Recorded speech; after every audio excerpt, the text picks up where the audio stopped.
Good day and welcome to Truthline on Gampi Radio TV. I am your host, Suleiman Matila, and today we are going into the trenches with Dr. Suleiman Mohammed, who is a public and political analyst. Dr. Suleiman, you are welcome to the program. Thank you, Nima, for having me, and good morning, Nigerians. So today, our topic of discussion is the relationship between civil society, politicians, and good government. Today, we will break down some critical questions you need to ask, the red flags to watch for, and how to keep your reporting focused on impact, not noise. You would have been in the field for 10, 20, and 30 years. This is the refresher that matters. Let's get into it. So, Dr. Suleiman, what is the role of civil society during elections beyond election observation? Thank you once again, Nima, for having me.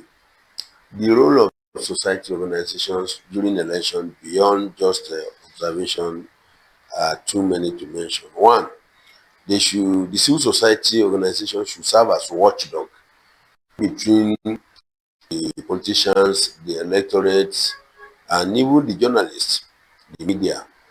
Yes, the civil society played a very critical role in making sure that we have free, fair, and credible election during election day. The these civil society organizations, not all of them that actually doing the job that they tell us that they are doing. The civil society is supposed to be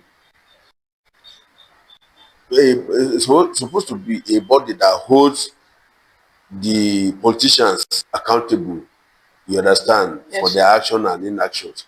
But by the time some of them are being backroad by some of these politicians, you discover that they lose focus in what they promise to do. Because in an organized society, in quote, I'm not saying our country is not organized, I'm just using it as an example. Civil society organizations are the ones that even let the media know what is actually happening in some places where the media, cannot even get to during election period. So it goes beyond just mere observation. They observe, they report, they, call the attention of the security agencies to some of the election malpractices that, often take place during election. So, Doctor, thank you very much for that. Can you tell us how can journalists distinguish genuine civil society groups from political fronts? Yes, it's a it's a tough one, but at least they can do that. Because I say it is a tough one. There are some journalists that on their take side with some politicians. So in such a case, they cannot do their work effectively as the watchdog of the society. So how can the journalists, distinguish the genuine civil society organization from the one that work for certain politicians or political parties? Is that they put them on whatever action they are taking in the field during the election day, so that they know if they have taken, they have been induced by some politicians, you understand, to give report about what they observe on the field, because they are always on the field.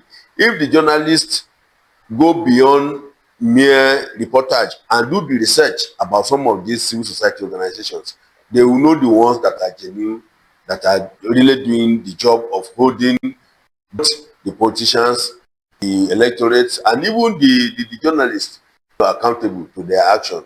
So the role of the media in holding or in knowing the civil association should not just based on reporting what research. It's not just based on report without doing investigative journalism, because it is not just about writing or broadcasting that what so you have to, it is going to be an evidence base that this is what this Mr. Civil Society A is doing, This is what civil society B is doing. And by the time you bring it up together and sum it up, you know that actually these ones are not genuine. You can be able to filter the chaff from the race. Thank you for that, Doctor. Doctor, what do you believe is the most effective way politicians undermine good governance during elections?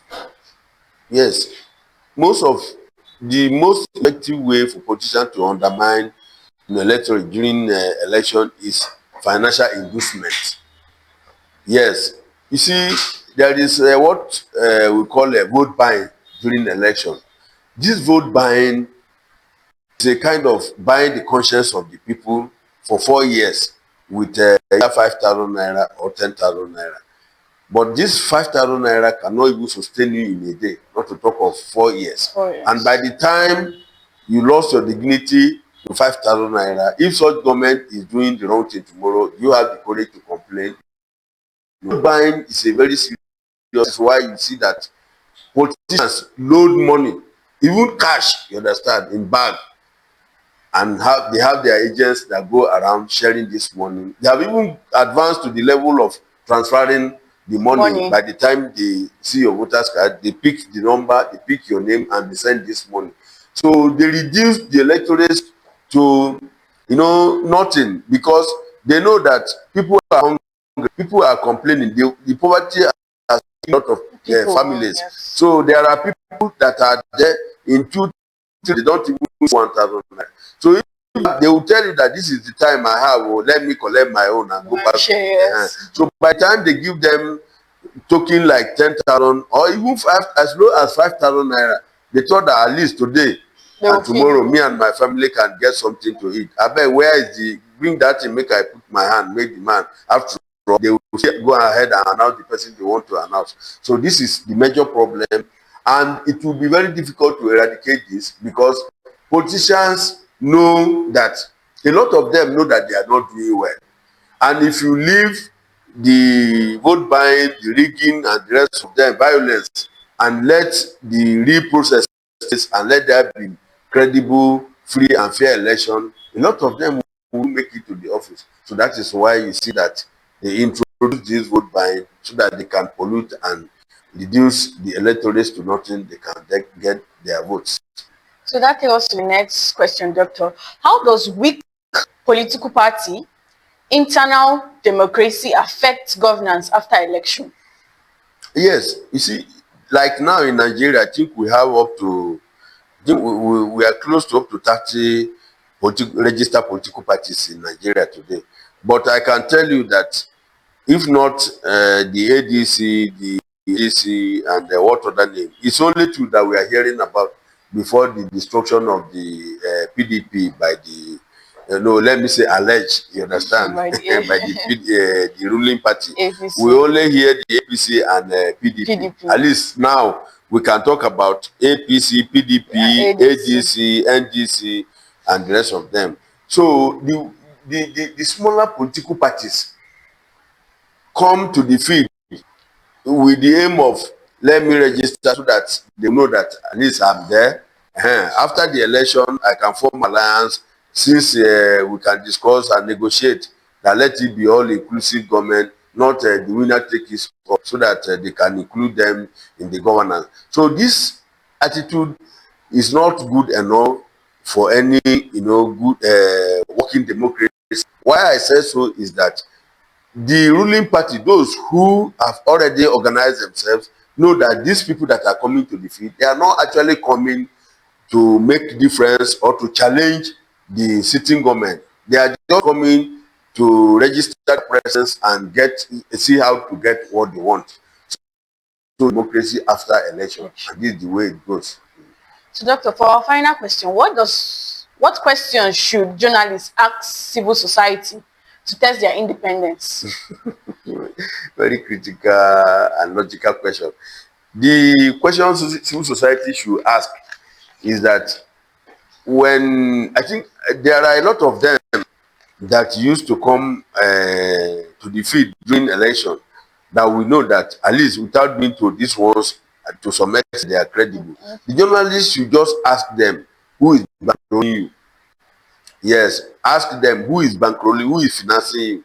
So if you not say answer this question properly, you should know that these ones are not the genuine civil society that are coming to the field to actually make a difference. So there are a lot of ways the journalists can twist the question and ask them, because like I told you before, some of these civil society organizations, their own aim is to register their presence, is to come period and make noise.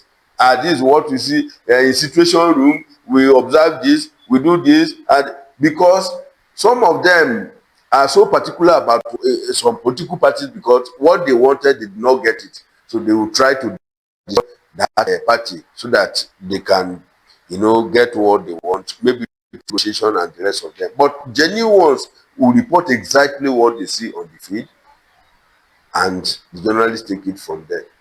So, Doctor, thank you very much for that wonderful insight on the topic of discussion today. Thank you for having me once again. Thank you. Thank you. That's your playbook for election. That's your playbook for election season. The job of veterinarian analyst isn't to take sides. It's to follow the money, test the claims, and keep the focus on whatever governance improves for the average Nigerian. Thank you. Keep asking questions, keep listening, and keep on engaging. Thank you for following us on Gampi Radio TV. Thank you for watching.